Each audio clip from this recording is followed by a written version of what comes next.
Det begint som et enkelt varsel I postkassen, et brev fra Borettslaget som pastet et jeg skyldt tusenvis av kroner I bøter for, brud på reglene. Først trod jeg det matvaren feil. Men det gikk, og plutselig sto jeg med I en kamp mot et stier som brukt makt som et vapen.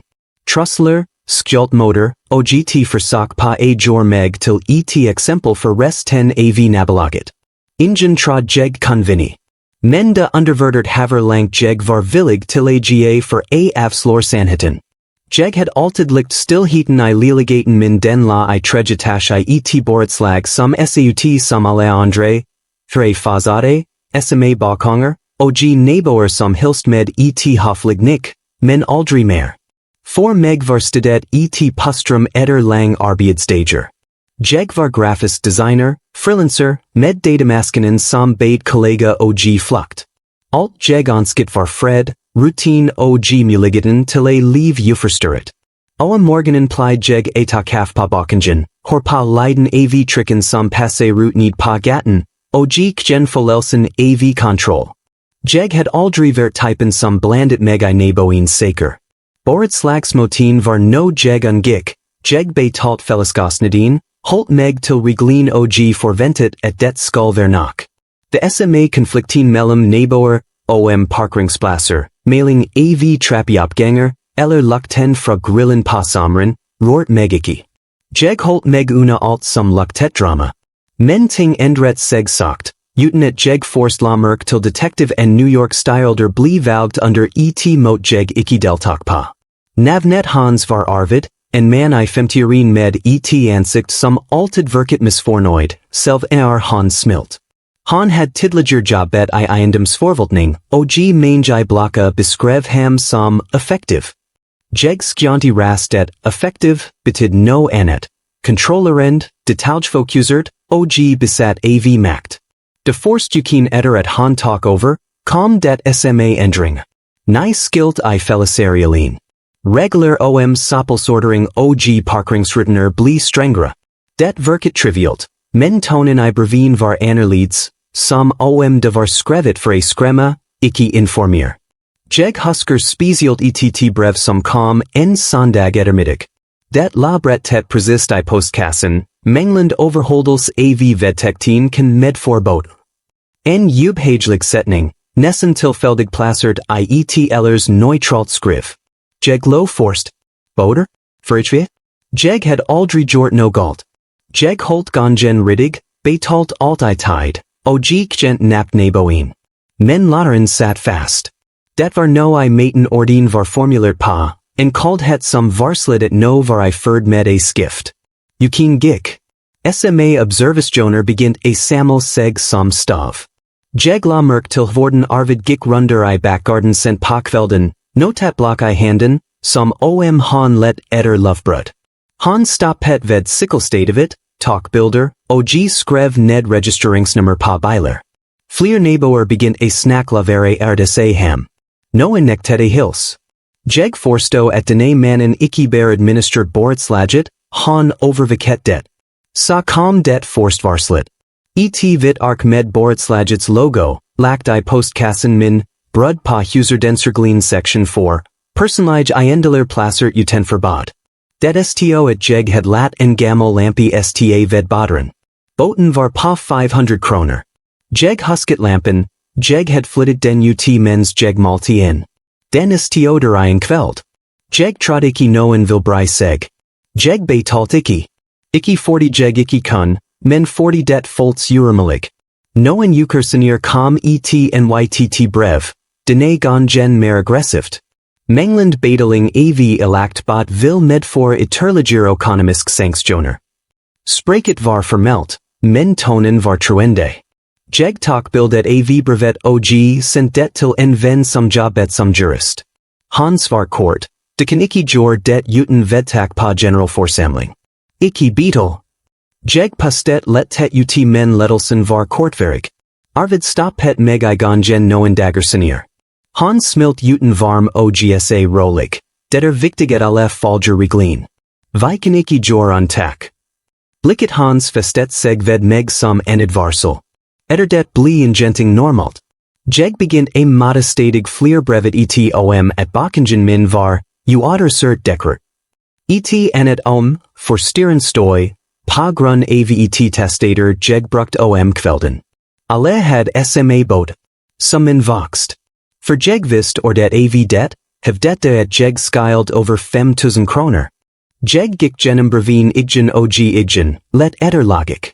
Det var ingen. Bare en systematisk jakt på feil. Jeg begint a full meg overviket. Jeg se skigger I vinduet om kvelden, hort leiden av nakelnipper I trappen en jeg skrud av lyset. En gang sto det et anonymt brev på dormaten, slut a klage. Du vet ikke hvem du utfordrer. Det var det jeg skjønte at det ikke bare handlet om bøter. Det handlet om kontroll. Borettslaget var blitt et light diktator, estiven man som not folk boy seg for reglin. Og jeg, som alltid had holdt meg una konflikter, sto plutselig midt igjen. Jeg begint a sammelbevis. Talkbilder, lagret e-poster, og notrut tidspunkter for nar brevin bli levert. Jeg opdaget at flere naboer had opplevd det sam, men de flest had gitt opp og bedalt. Noen had flyttet ut I stillhet. Ingen turtes I no offentlig, alle fryktet repressalier. Likevel var det en tank som bli styrkere for haver dag, jeg skulle ikke gi meg. Jeg skulle ikke la meg nek avt stier som brukt frykt som strategi. Jeg visste at det kom til a blistygt, at det vil slå tilbake hardt. Men jeg had allerede bestemt meg. Jeg anti ikke haver langt det vil ga for a vinni. Jeg visste ikke at nesteg vil set meg opp imot hele Borettslaget, og at kampen snart skulle handle om langt mer en penge. Stillheten I lillegaten folks ikke lenger trygg. Den var blitt et ekko av no angelig. Stormen had allerede begynt a rår på seg.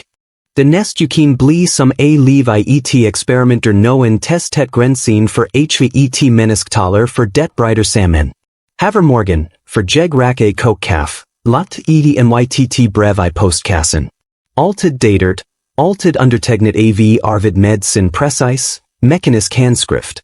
Det kom seg ofte jeg begint a tro han had et personlig arkivbær for meg. Et av brevin beskrev at jeg had parkert sykkelen utenfor oppmerket område. Et anet at jeg had brukt vaskeriet utenfor tid. Jeg had gjort ingen av delin. Likevel sto bellepin svart pavit. Summen had na passert 1.000 kroner.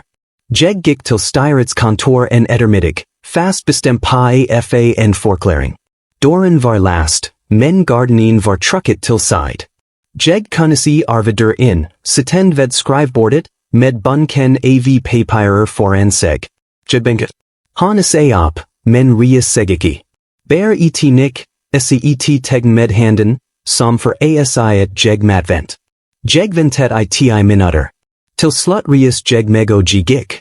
Ingen appnet doren. Noen dager senere måtte jeg en formell innkalling til ekstraordinært styremøte. Temiet, vedvarende brudd på ordensreglement, mulig tvangsintervals. Jeg lest brevet 3 ganger for jeg klart a forste det egentlig betyd.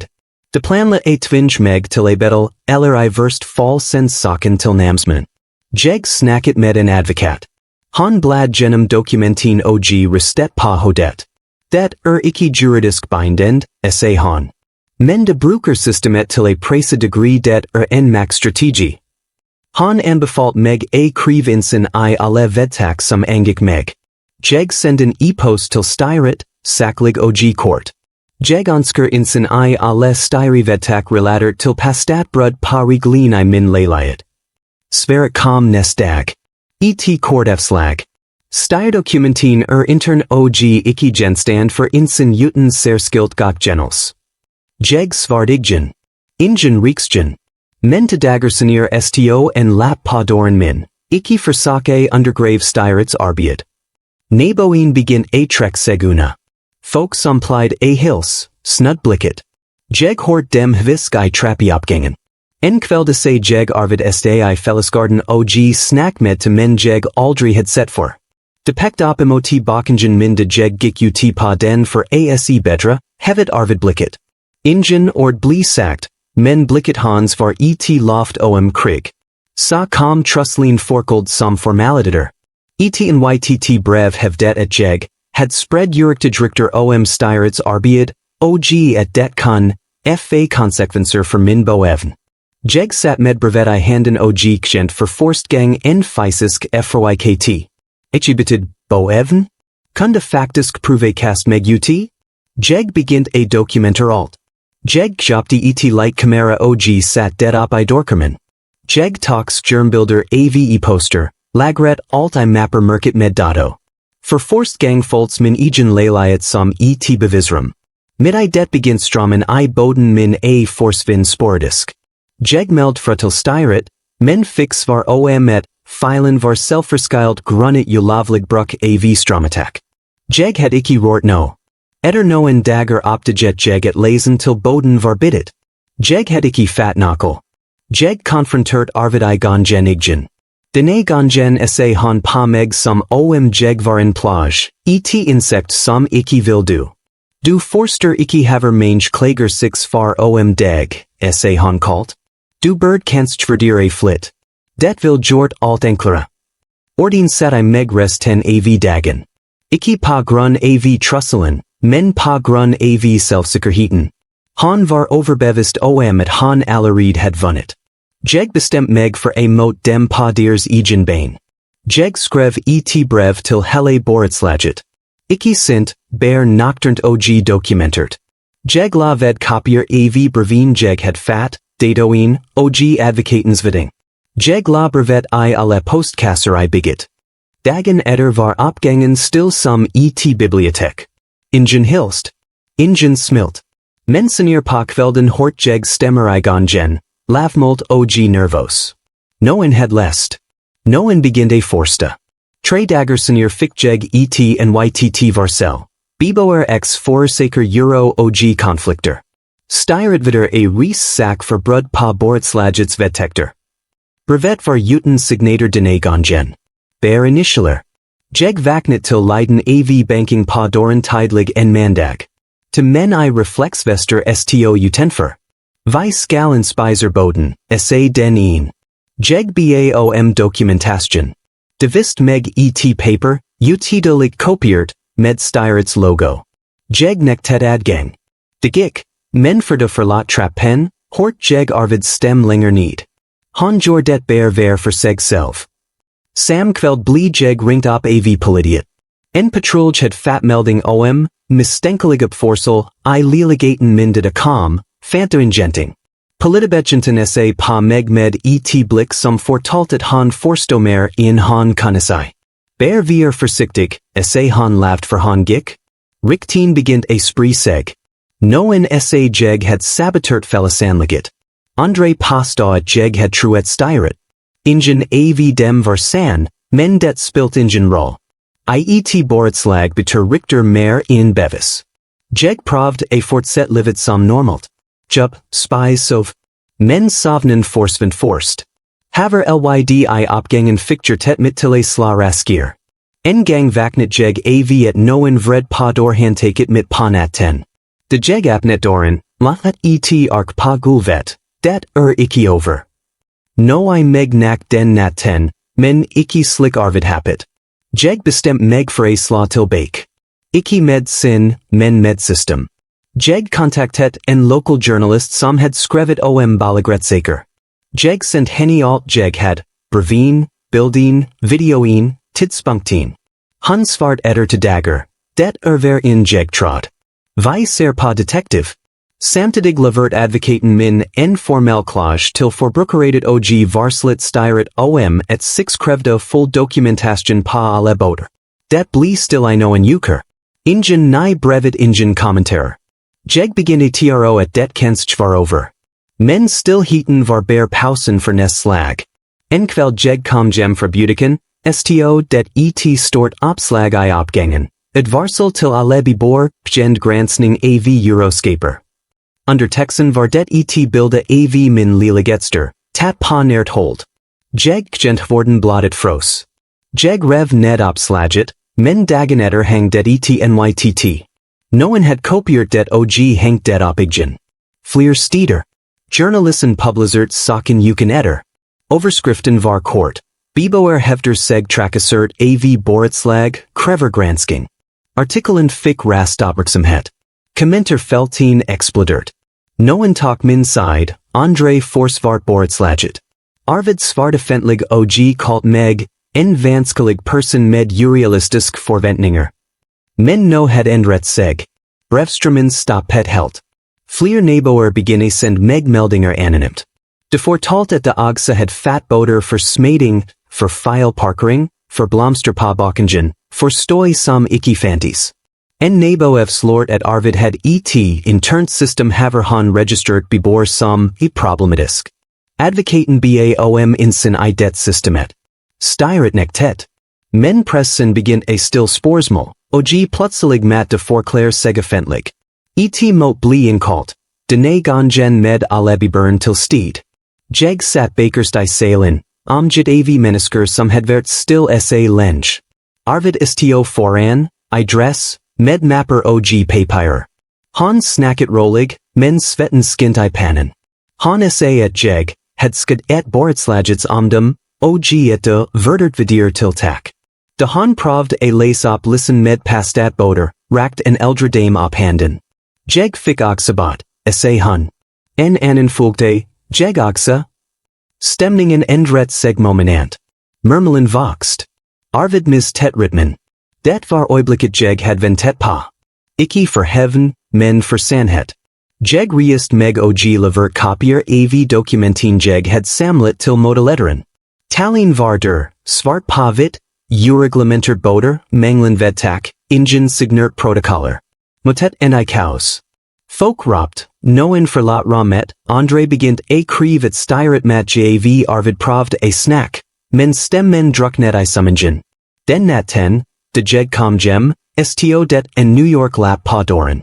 Ikke fra Arvid, men fra en nabo jeg aldri had snakket med for, du gjorde det six alle bird ha gjort for lenge siden. Men under den la en annen lapp, skrevet med kjent handskrift, med pennens trykk diaper en vanlig. Du treer du har vunnet. Du einer ikke hv som kommer. Jeg les den 3 ganger for jeg la den I skuffen sammen med alle André. Jeg visste ikke om det var en trussel eller bare disparasjon. Men jeg visste en ting, kampen var langt fra over. Morgenen var tung, gra og still. Dagen da alt skal avgjøres had kommet. Jeg vaknet for vekkerklokken, ikke fordi jeg vil, men fordi kroppen min ikke tillit sovn lenger. Lufen I lillegaten folds tykk, mettet av talt spenning.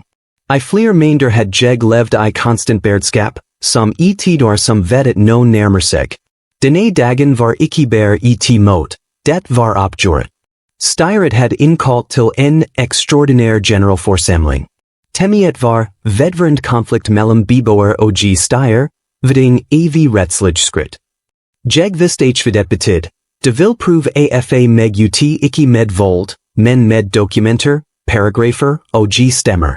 Borettslagets mate kast noen på var alltid kledd I formaliteten sprak. Jeg kledde meg enkelt, men nøy. Morkskjort, ingen symbler, ingen tegn på sin. Det var ikke tid for emisjoner. Det var tid for precision. I vesken la alt jeg had samlet, brev, bilder, utskrifter, advokatens notater, poster med tidstempel. Bevis på haver lawn de had skrevet, haver trussel de had sendt. De jeg kom ned til felleslokalet, var stolin allerid fwi. Rundt 40 beboer. Noen snudd seg de jeg kom inn, noen sa ned. Arvid sto foran, ved et langt bord med 3 André styrmedlemmer. Han sa på meg med det samblikket som alltid, overleggen aro blandet med still forukt. Men det var no nytti øynin hans denne gangen. En antydning til usikkerhet. Han begynte motet med en tale. Stemmen var lav, kontrollert, og nøyenavt.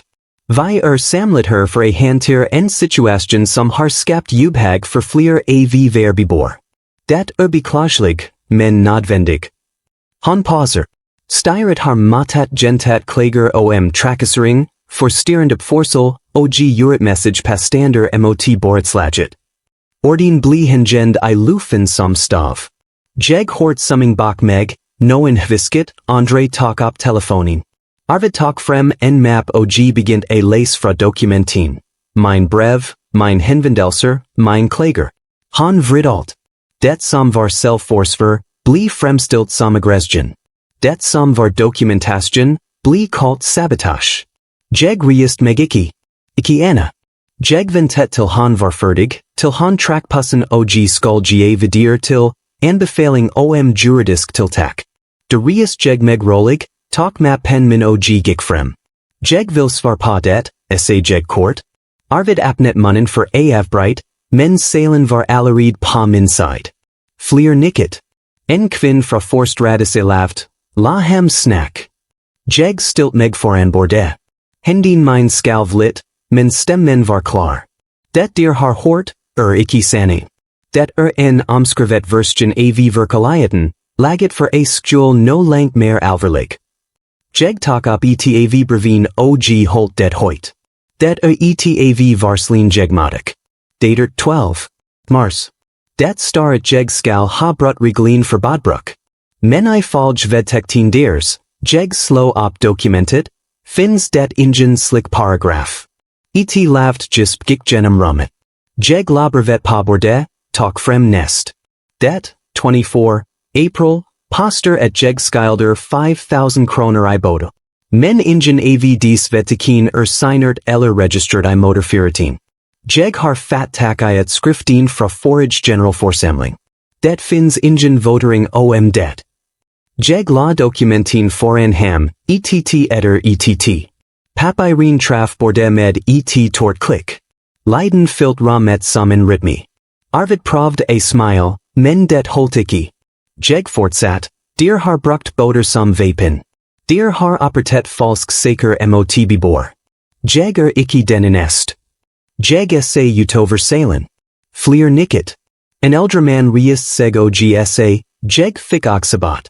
For en stol på gangen. En annen stem, for blomsterpotter. Stemningen endret seg bratt. Den tidligere stillheten bli erstattet av lav mumling, som rast voks til frustration. Arvid hevet stemmen, det ikke relevant. Men noen rop tilbake, Joe, det det. Jeg lente meg over bordet og la nytt ark foran ham. Det, jeg, et skrift av en intern e-post sendt fra deg til resten av styret. En nabo meg den anonymt. Star det, ordret, Vima viset 6 kan handhiv reglin konsekvent, selv om 6 ma presa enkelt ut. Stillheten som fogte var total. Arvid størret på arket som det var en bom. Han apnet munnen, men ingen lyd kom. Modeletteren, en eldre kvinn fra valgemeitin, reist seg sagt. Det ekt, spurt han. Jeg nikket. Den bli bekreftet av journalisten. Den retentisk. Ropin startet na. Noen krevde avgang. Noen begynte a filme med telefonen. Arvid prøvde a snack, men stemmen brått. Det tatt ut av kontekst. Men alt var allerede I bevegelse. Mennesker som had vært stille I mengder, fant stemmen sin. Jeg trakk meg tilbake, satt meg på plassen min igjen. Det var ikke lenger min kamp alene. Den had blitt kollektiv.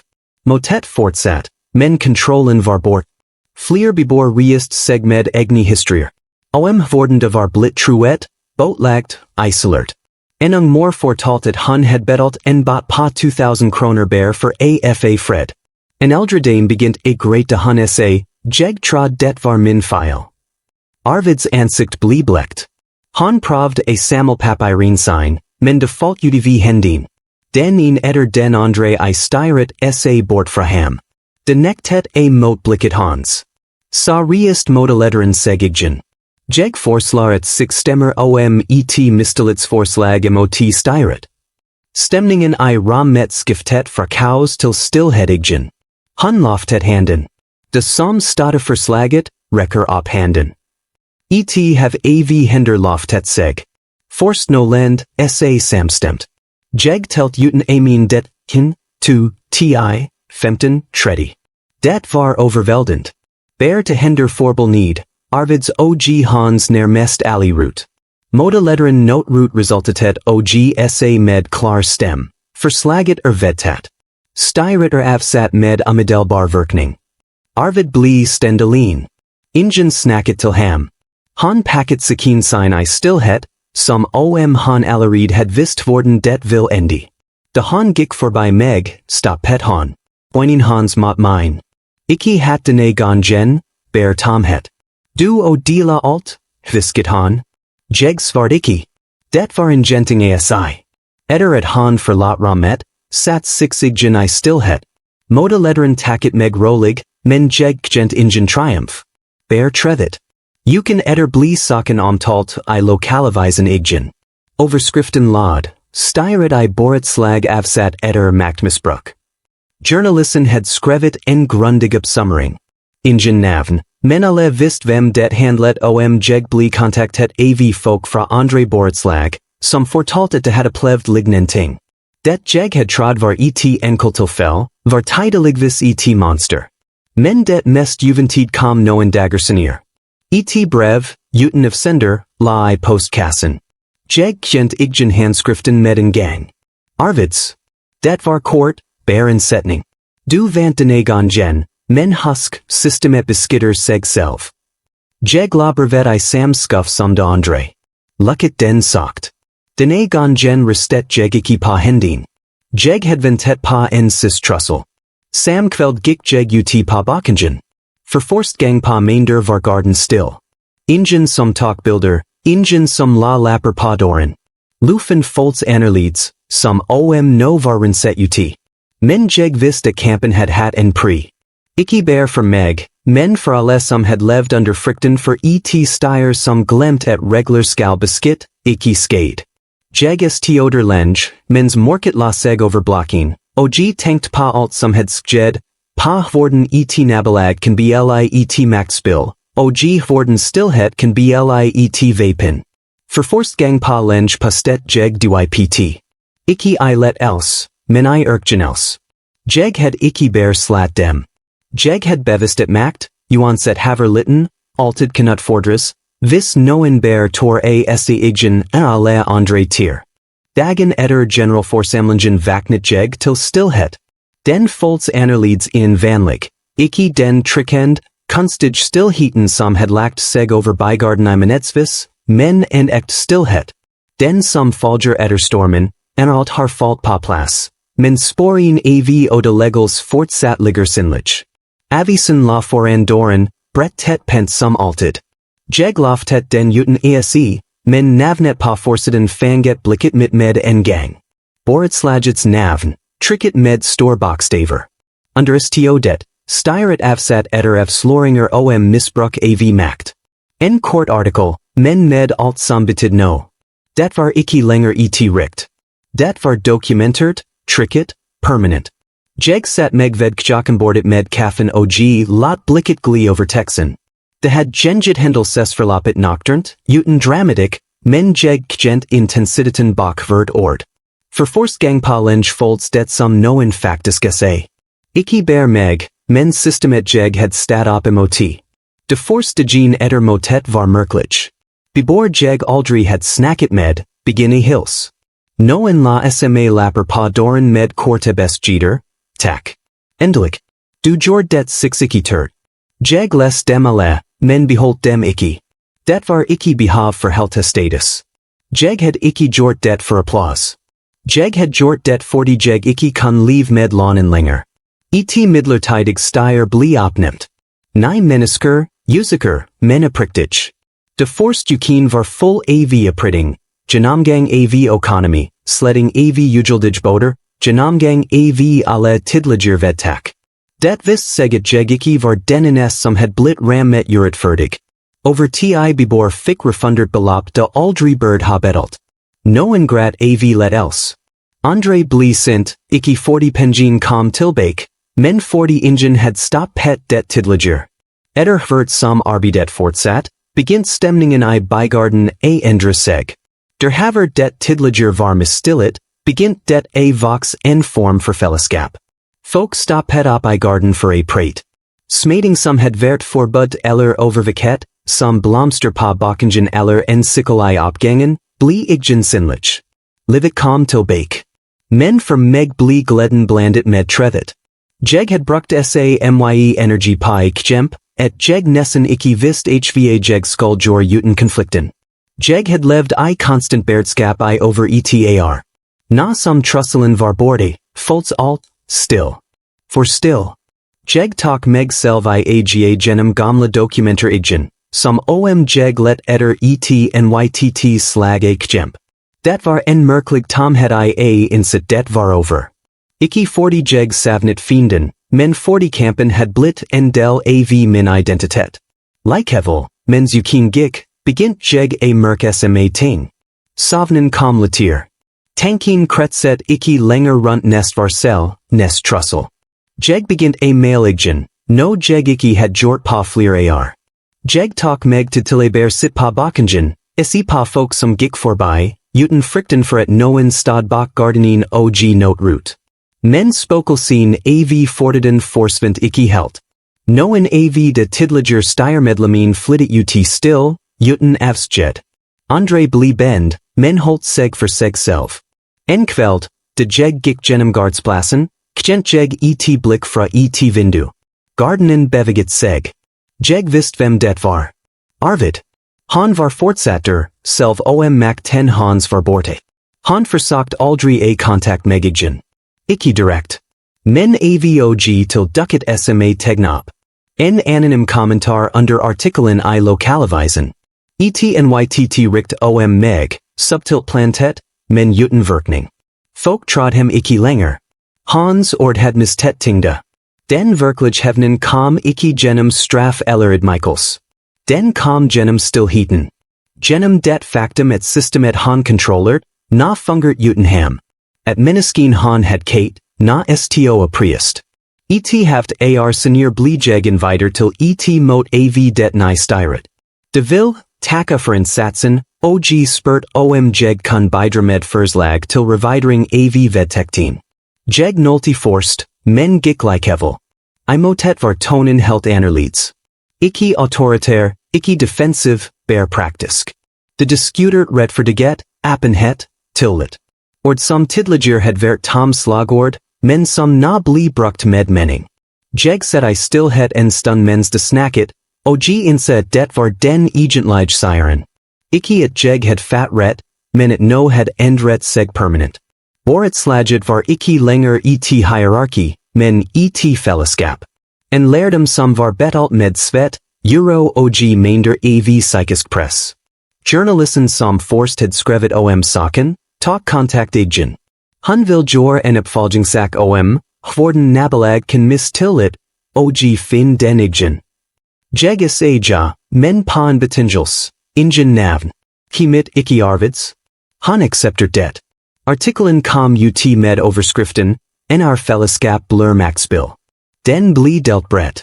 I kommentarfeltet skrev folk fra hele landet sin egne borettslag, sin egne konflikter. Noen kjent seg igen I alt.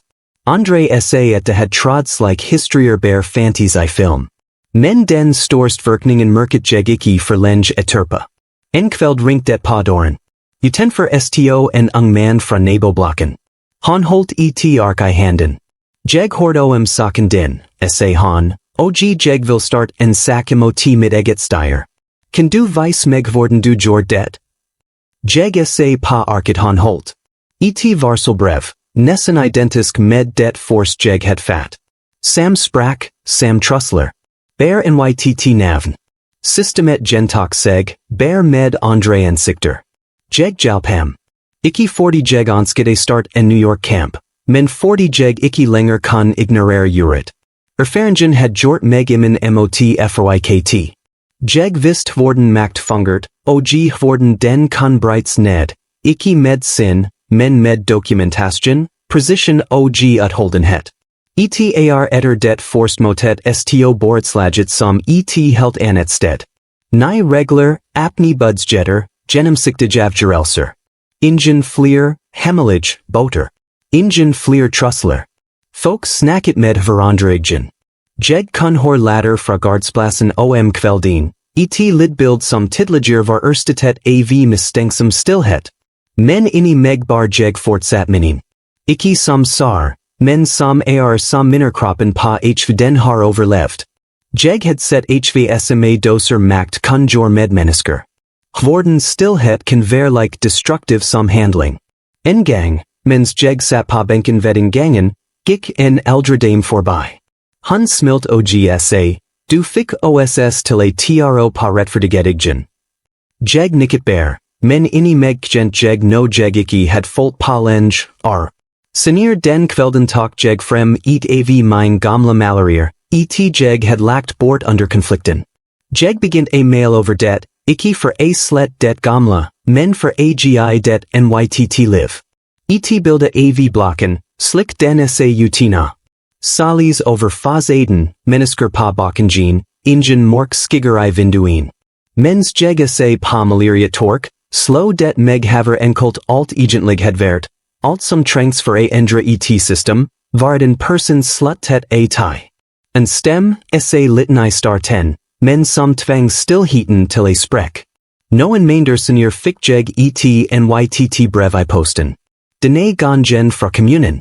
Det ønsket a bruk Borettslaget som positivt eksempel på genetbygg tillit. Ironien fikk meg til a smile. For a være symbolet på korrupsjon og maktmisbruk, had 6 blitt forbild. Jeg takket nei til a delta interviewer. Jeg had sagt det som trengs a sis. Historien trengt ikke flere ord, bare konsekvenser. Jeg går gjennom gardsplassen na, ser jeg hvorden alt har endret seg, men også hvorden vis ting forblør det sam. Mennesker vil alltid finne måter a skape hierarkier på. Det ikke systemen som skaper urettferdighet, det mennesken som fyller dem med frykd eller verdighet. Jeg lærte makt aldri forsvinner, den bær bitterhender. Sporsmålet alltid hvem som tår a hold den ansvarlig. En kveld, mens jeg sto på bakkengen og sa utover nabolaget, gikk tanken tilbake til den dagen alt begynt, det brevet med krav om bøter. Sa light, nesten appetitlig, men det satt I gang enkjid av hendelser som forandret alt. Livet fullt av slik sma utløser. Ingen vet hvilk som vil definere dem for alter over. Jeg bli stend lenge, mens morket gled over byen, og vinduin list som sma vittnesbyrd om at no I denne blokken, I det fellesskapet, var blitt forandret for alltid. Ikke perfekt, ikke uten feil, men levende. Og jeg innse at hevn aldri handler om a ødelegge den som skadet degree den handler om a liv I det rammet detra de kan ta fra deg, med verdighet og frihet. Den kvelden sovnet jeg uten frykt for nest brev, nest varsel, nest kamp. For forst gang på lenge sov jeg duipt, med vissheten om at jeg ikke bare had vunnet en sak, men genven vunnet no stor, rett ten til a være I fred I sitt eget hjem. Stillheten som fulgte var ikke tom. Den var fortjent.